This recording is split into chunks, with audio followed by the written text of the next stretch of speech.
Olá, olá, sejam todos bem-vindos. Hoje é sexta-feira.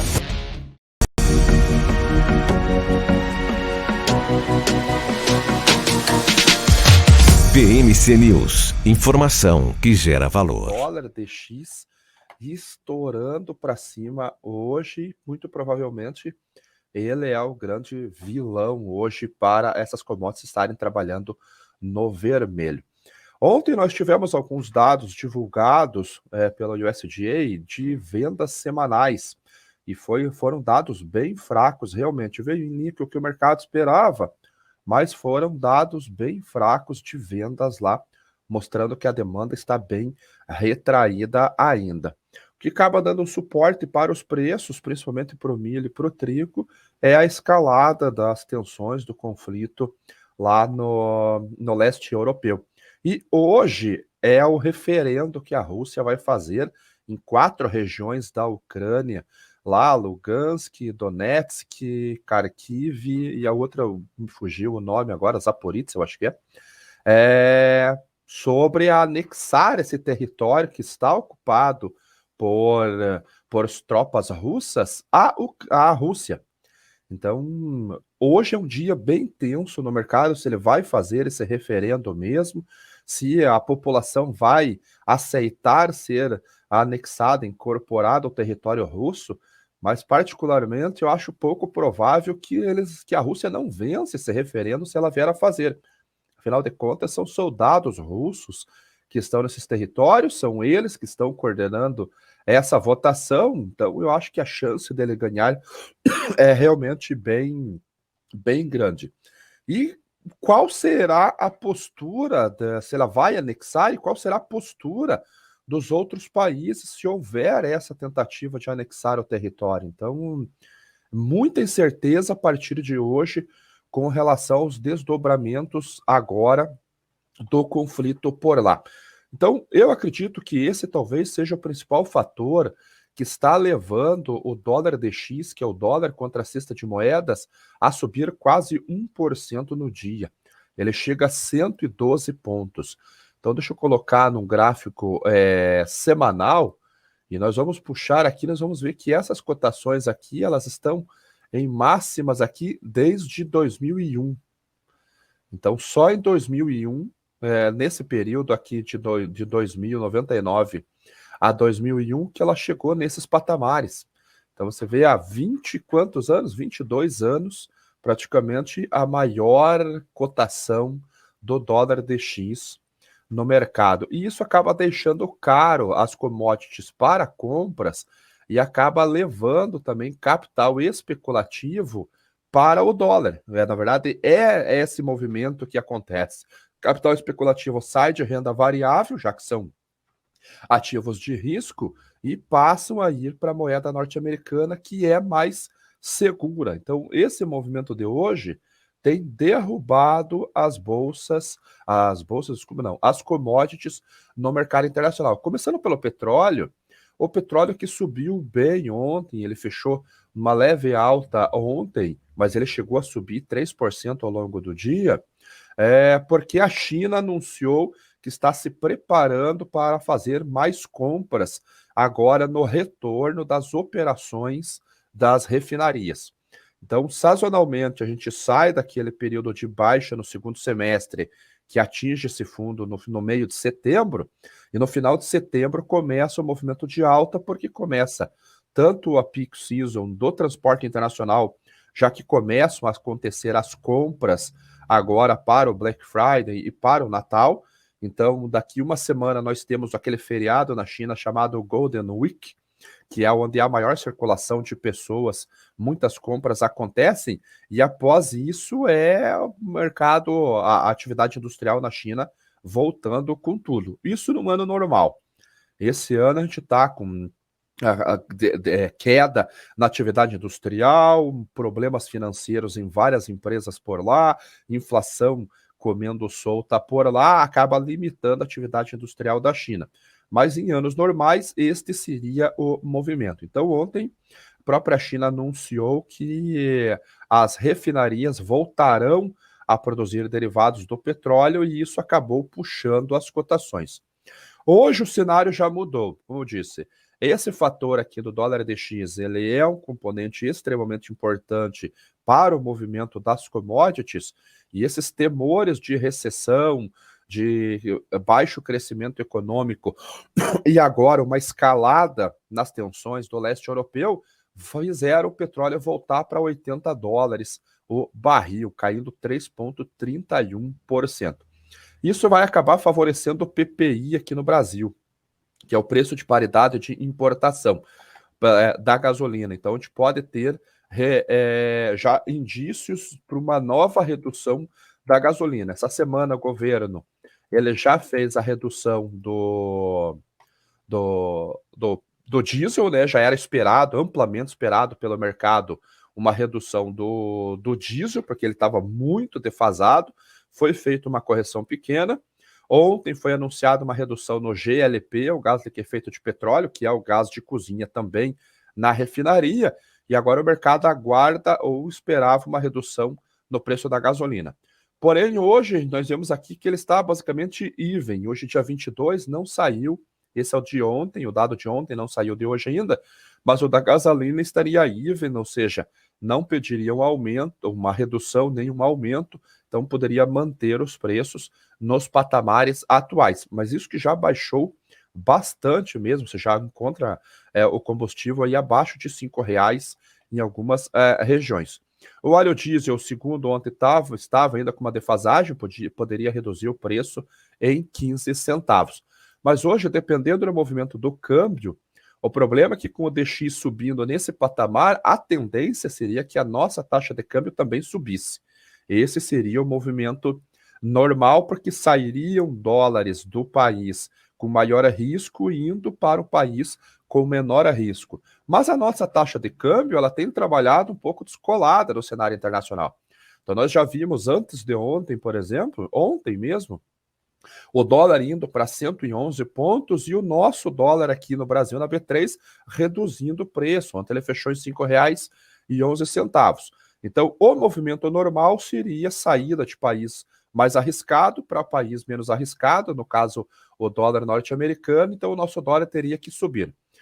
Vamos imaginar que ele suba só um pouco e o petróleo continue tendo essa pressão baixista, agora que o que para o mercado seria muito bom, o relatório de hoje do PPI já deve trazer uma defasagem razoável já para os preços tanto da gasolina quanto do diesel, já pedindo mais uma correção. Não acredito que vai ser feito de maneira imediata, nunca é feito de maneira imediata, considera-se uma janela, mas para o mercado, principalmente para a produtora rural, agora que ele está fazendo o seu plantio, uma redução no diesel, novamente, redução dos combustíveis, seria extremamente favorável para baixar os custos de produção que esse ano estão nas alturas.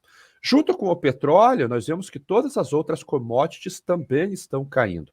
O óleo de soja, que foi ontem a commodity que mais subiu e acabou dando suporte para as cotações do grão, que caiu só um pouquinho, hoje ele está caindo mais de 2% também lá na Bolsa de Chicago, a 65 centavos de dólar por libra-peso. Lá na Malásia, deixa eu ver como que fechou a Malásia aqui, fechou estável praticamente, 3.750 ringues por tonelada no óleo de soja. O óleo de soja que teve cancelamentos de contrato divulgado ontem pela fluxo do USDA lá, fluxo de exportações, né, vendas novas para exportação, apresentou cancelamentos e nesse momento caindo 2%. O farelo também está caindo 0,7%, 425 dólares por tonelada curta, automaticamente o grão vai cair também. Afinal de contas, esses são os derivados, o grão ele acaba caindo também. Então, hoje caindo 11 pontos nesse momento, 0,81% a 14 dólares e 45 bucho. Então, para os especuladores que estão vendidos, que possuem posições vendidas, uma luz de esperança aqui que essa sazonalidade fará o seu efeito. Para o produtor rural, que tem soja disponível e há ainda alguma soja disponível no Brasil, tem que ficar ligado com relação a esses movimentos aqui de queda de Chicago, queda da taxa de câmbio, como caiu ontem, o prêmio também vem caindo com a demanda fora do Brasil, demanda na Argentina, um pouquinho de demanda nos Estados Unidos também, então tem que ficar ligado, realmente tem que ficar ligado também para a comercialização do próximo ano. Você vê que a entrada da safra brasileira, que é o vencimento março, está caindo 0,72 a 14 dólares e 54. Há um suporte aparentemente muito forte nessa faixa de 14 dólares o bushel, mas a gente tem outros referenciais que fazem parte da formação de preço. Para se ter uma ideia, deixa eu abrir a planilha de Excel aqui, ver se já está atualizado os prêmios de exportação, a sazonalidade é nos prêmios de exportação também. Então, nós vemos que o prêmio hoje está muito mais alto do que o prêmio em março, o que é natural, afinal de contas, é a sazonalidade, né? Então, vamos ver aqui enquanto ele atualiza a planilha, porque ela é indexada ao sistema, ela já está calculando. Ó, os prêmios de exportação para embarque export, faixa de 200, 210 pontos acima de Chicago. Para março, 37,42. Então, coloque aqui 40 pontos aproximadamente de média entre comprador e vendedor. Ó, teve uma queda de 1 ponto no dia de ontem. Então, olha essa diferença do spot para o futuro. Então, você vai ter que considerar isso no cálculo de formação de preço para a decisão de vendas, né? Então, tem que ficar ligado nesses movimentos realmente. Há muitos elementos que podem influenciar, empurrar essa cotação da soja para baixo. Eu acho que há elementos fundamentais, sim. A safra dos Estados Unidos, apesar de não ser aquela maravilha que esperava-se inicialmente, lá de 124, 125 milhões de toneladas, o número vai ser muito similar ao ano passado, 119, 120 milhões de toneladas. O Brasil, o clima está muito, muito bom ainda. Então, eu fiz um update do clima lá no Relatórios Agro, lá. Lembrando, pessoal, que o Relatórios Agro, para quem quiser assinar com 30 dias grátis, o link está na minha bio, lá no meu Instagram. Ontem eu coloquei, fiz um vídeo, uma atualização sobre o clima, e ele mostra que há boas condições aqui no Brasil ainda. Você vê que esse daqui é a precipitação para os próximos dias, e a gente vê que realmente há boa intensidade de chuvas vindo em regiões produtoras aqui no sul do Brasil, inclusive muito favorável para os cafezais. O acumulado de umidade, aí como ele mostra aqui, a gente vê que a reserva do solo ela vai estar muito favorável nos próximos dias. Tirando a parte aqui na fronteira, e a Argentina está enfrentando problemas climáticos por lá, reduziu estimativa de trigo, reduziu estimativa de milho lá também, vai reduzir área aqui na região de Uruguaiana, por exemplo. As outras regiões, vindo da região central do Rio Grande do Sul e pegando toda a região centro-oeste e basicamente toda a região sudeste, do sul de Minas para baixo, mas isso daqui não é uma condição ruim, é uma condição favorável também, é que aqui está muito, muito bom. Realmente, a gente deve estar com uma expectativa de produtividade muito boa. Então, a gente vai ter uma safra razoavelmente boa nos Estados Unidos e vamos ter uma safra muito boa aqui no Brasil, se tudo der certo, e vamos torcer para isso, que isso venha acontecer. Realmente, afinal de contas, são 2 anos aqui na região sul com problemas de produção. A Argentina vai produzir mais ou menos equilibrado a questão da soja, e olhando para a demanda ela está relativamente fraca. Essa demanda ela não está muito forte, não. Então, eu acho que há elementos que podem pressionar um pouco esses preços realmente. O que pode acabar segurando o preço da soja? É o milho. O milho está com um cenário realmente muito apertado. Ontem saiu essa notícia aqui da International Grain Council, o ITC, que ele reduziu a expectativa de produção de milho em 11 milhões de toneladas. Ele já havia reduzido no último relatório 10 milhões, agora fez mais uma redução de 11 milhões de toneladas, indo para 1,168 bilhão de toneladas a oferta de milho para o próximo ano. Então ela vai estar realmente muito, muito apertada. Felizmente, ela aumentou a expectativa de produção de milho, de trigo, em 14 milhões de toneladas para 792 milhões. Então, o trigo vai passar a ser o substituto do milho nas situações que é possível, principalmente na fabricação de ração. Mas o problema é que olha a cotação do trigo onde é que está. Está caindo hoje, todo o mercado está caindo, mas está na faixa aqui de 8, 9 dólares o bushel, o que acaba ficando muito caro a proteína do trigo. Então, o milho também segue sustentado, hoje está caindo 1,63%, mas subiu bastante nos últimos dias também, voltou a se aproximar de 7 dólares o bushel, acho que na máxima aqui ele chegou a 6,99 nesse vencimento, que é a entrada da safra norte-americana. Mas ele está aqui na faixa de 6,77, 6,82, 6,83 o bushel. Então, o trigo vem para substituir, mas está caro. Mas numa eventual falta de produto é o que nós temos. O IDC também aumentou a produção da Rússia. Então, a Rússia agora está com uma expectativa de colher 93,4 milhões de toneladas. Então, aumentou realmente bastante e aumentou a expectativa de exportação de trigo russo para 36,5 milhões. Eram 34 no último relatório, foi para 36 milhões. A questão é, se a Rússia fizer o movimento na tentativa de anexar essas regiões ao leste da Ucrânia, como que o mercado vai reagir? Que tipo de sanção ele colocará? O conflito ganhará escala do ponto de vista de ataque militar mesmo, que vai impedir a ida de navios para poder fazer esses embarques lá e poder fazer a exportação russa para o mundo? Essa é uma grande questão realmente. Sair pelo lado leste da Rússia não sai. Ela tem porto do lado de lá, portos pequenos, mas a produção russa está toda concentrada no oeste, que é justamente nessa divisa ali da Geórgia, Ucrânia, Finlândia, lá em cima já do país. Então, muita incerteza no mercado ainda, mas como eu disse, hoje o mercado está reagindo a essa cotação do dólar no mercado internacional.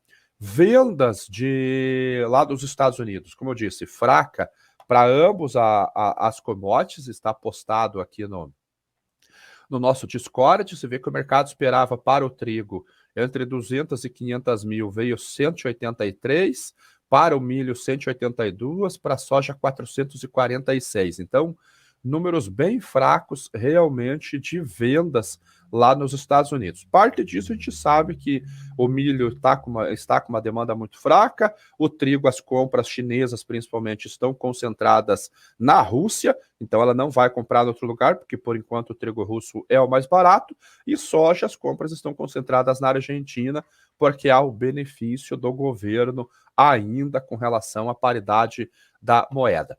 Aqui na B3, o milho nosso continua naquele patamar de R$ 89,00 a saca. Então, ele ainda não saiu dessa linha de preços aqui. Até pelo gráfico, nós vemos aqui que ele está nessa faixa aqui de 89.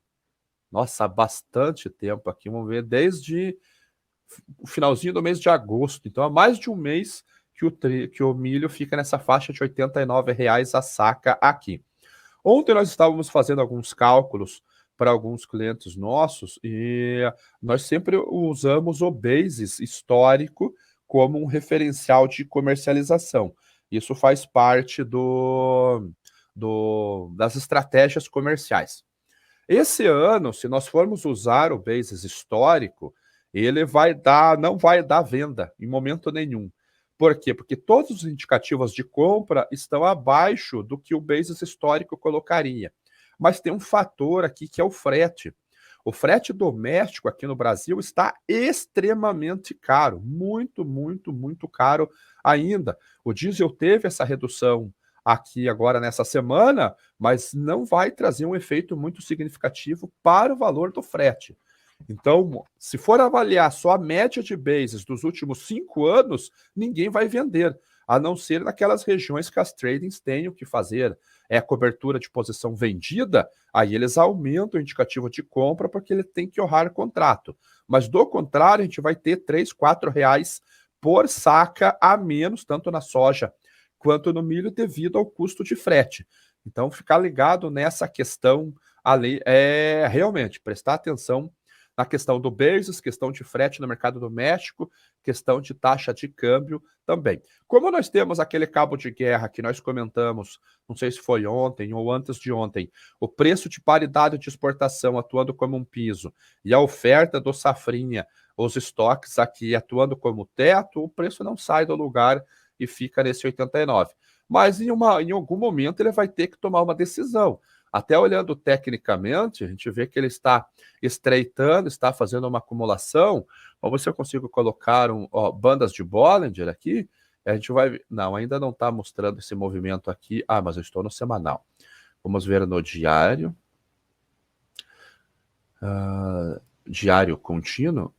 As bandas de Bollinger, elas estão se estreitando aqui, então, e está em 52 pontos. Em algum momento, isso daqui vai pedir também uma correção. Agora, para onde que vai? Aí vai depender de como que está o cenário no Brasil com relação à comercialização.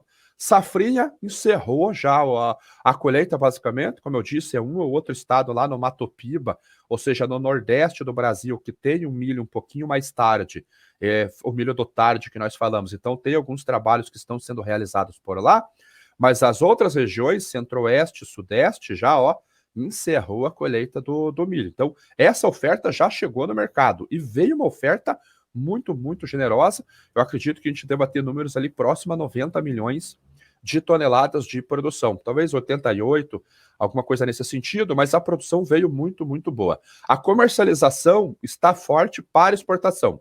Ontem foi soltado mais um número já de 7 milhões e 600 mil para esse mês aqui de setembro, foi o número da ANEC. Então, a exportação tem conseguido colocar um fluxo realmente de saída do milho. Porém, o mercado doméstico ainda ele segue lento. A gente sabe, quem é produtor rural sabe que agora, finalzinho de setembro, início de outubro, é o período que tem bastante boleto para pagar, porque é os insumos utilizados no plantio das safras de verão, soja, milho, tem bastante coisa para comprar, fertilizante, tem diesel, tem pesticida, herbicida, fungicida, tem vários produtos. Então, essa necessidade de fluxo de caixa talvez faça o produtor começar a olhar para a comercialização. Se todos vierem ao mesmo tempo, há pressão para baixo também. Se a comercialização atrasar muito, vai acontecer o que aconteceu no ano passado e no ano retrasado, em 2020. O produtor sai da venda, o preço se mantém sustentado, sobe até um pouquinho nesse final de ano. Quando começamos a nos aproximar do finalzinho de dezembro, início de janeiro, tem que ser feita uma venda para liberar espaço para a safra nova que está chegando. Voltamos a ter pressão logística no Brasil. Isso tem acontecido nos 2 últimos anos. Então, na B3, está na hora do milho começar a tomar alguma direção, e isso deve vir logo, logo. E vamos aguardar para ver o que acontece. O trigo, como eu já comentei para vocês, hoje caindo 1,84%, 8 dólares e 94, vencimento dezembro. O plantio nos Estados Unidos do inverno tem avançado bem, mas as condições não estão muito boas por lá nesse momento. O USDA trouxe realmente condições ruins para esse trigo de inverno nesse início de plantio. A Ucrânia começou a plantar lá também, vai ter a redução diária, então a situação do trigo também é ruim, mas a do milho eu acho que a commodity agrícola com cenário mais apertado. Café hoje caindo, ontem ele voltou a trabalhar em alta, né? Ele subiu, caiu, subiu, caindo hoje. Ontem houve mais uma grande redução nos estoques de cafés lá da ICI. Eles já estão em 485 mil sacas. É muito, muito baixo realmente os estoques certificados na ICI, e há poucas sacas para serem certificadas. Mas o cenário de hoje é de completa aversão ao risco, risk-off, então não tem como o café, que é uma soft commodity, passar ilesa desse movimento, e trabalhando com uma queda de 1%. O vencimento março aqui, eu não sei porque que ele tirou meu vencimento dezembro, daqui, KCZ, 22, o vencimento de dezembro caindo 1% também a 221 centavos de dólar por libra-peso. Então, o movimento acompanhando o cenário de aversão ao risco no mercado internacional. O que mais que falta? O açúcar hoje provavelmente vai estar trabalhando em queda também, trabalhando em queda 0,16% a 18,46 centavos de dólar por libra-peso. O mercado aguarda as cotas de exportação da Índia para o açúcar. Mês que vem começa a temporada, eles não divulgaram ainda, mas no curto prazo há um déficit ainda de açúcar, por isso que os preços continuam com um viés de alta de curto prazo. Para o próximo ano, agora a gente deve de ter muito provavelmente um superávit aí, em torno de 4 milhões de toneladas. Como o prêmio de branco, que eu mostrei para vocês ontem, está muito favorável, que é a diferença entre o açúcar branco de Londres versus o açúcar bruto de Nova York, haverá demanda ainda pelo açúcar matéria-prima para a produção do açúcar branco e realizar estas entregas. Então, eu acho que esse foi o dia de hoje. Vamos dar uma olhadinha nas perguntas aqui na BMC, só 62 likes. O pessoal podia ajudar no like também, hein? Brincadeira, hein? Vamos ver, bom dia, Luiz Toledo, bom dia. Isso sim, petróleo é bolsa, Helder. Eu também acredito que eu tenho um viés altista para o petróleo, mas a gente sabe que há problemas aí com relação à recessão ali, então acaba limitando o consumo, mas eu ainda também sou altista para as cotações do petróleo. O Marco dizendo que os ucranianos não vão aceitar. Eu não sei como é que vai ficar essa questão realmente, Marco, porque é só lá na fronteira, em território 100% ocupado por os russos. A contraofensiva ucraniana já vem acontecendo desde o início de setembro, exatamente, fluxo estrangeiro vindo para o Brasil. Eu não cheguei a ver o fluxo hoje, Adriano. Ale, você tem dados de geadas no sul do Paraná, Santa Catarina e Rio Grande? Pode ter afetado? Eu acho que não teve geada, não tinha geadas confirmadas para hoje. Amanheceu bem frio aqui em Curitiba também. Amanheceu bem frio, mas eu acho que não tem problema. Não, ó, o Marco Bio, todo blogueirinho. É a única maneira de colocar o link. Então, dê uma olhadinha lá. Sai semana que vem, no final do mês, sai. Quem vai assinar o relatório ZA com 30 dias gratuitos, tem que aproveitar agora. Ó, o Thiago falando aqui, 5 graus em Cascavel. Hoje, condições nada favoráveis ao plantio. Sério? Olha, Thiago, você é o primeiro que me fala que tá ruim a condição do plantio. O pessoal falou que tá bom lá, alguns clientes que nós temos na região de Cascavel, um pouquinho mais ao norte também, Maringá e Londrina, diz que tá muito bem as condições lá, teve bastante chuva, tem bastante reserva hídrica lá, então o pessoal tá falando que tá bom. Como que tá o trigo de Cascavel? Olha, não tem essa informação tão pontual assim. Estoques de fertilizantes estão altos no Brasil, isso vai derrubar os valores aqui internamente? Não, eu acho que não, mas eu acho que não. Bem, já caiu bastante, né? Com relação ao nitrogenado, que está com um cenário bem turbulento aí devido à crise de gás lá na Europa e pouca oferta de gás natural, que é a principal matéria-prima, os outros fertilizantes caíram bastante mesmo. Potássio, fosfatados, teve uma queda muito grande. O estoque já está no preço já. Esse estoque grande já está no preço porque as importações nossas aumentaram bastante realmente nos últimos meses, né?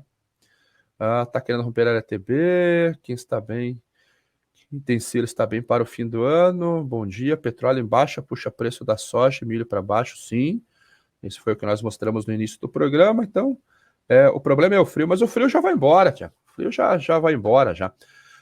Então é isso daí, pessoal, obrigado a todos que estiveram aqui, voltamos na semana que vem. Ó, Adriano falando que teve geada em Palmeira, aqui pertinho de Curitiba, indo para Irati. Então, pessoal, muito obrigado a todos. Tenham um ótimo fim de semana. Voltamos na segunda-feira, às 8 horas da manhã, no nosso Primeira Hora do Agro. Tchau.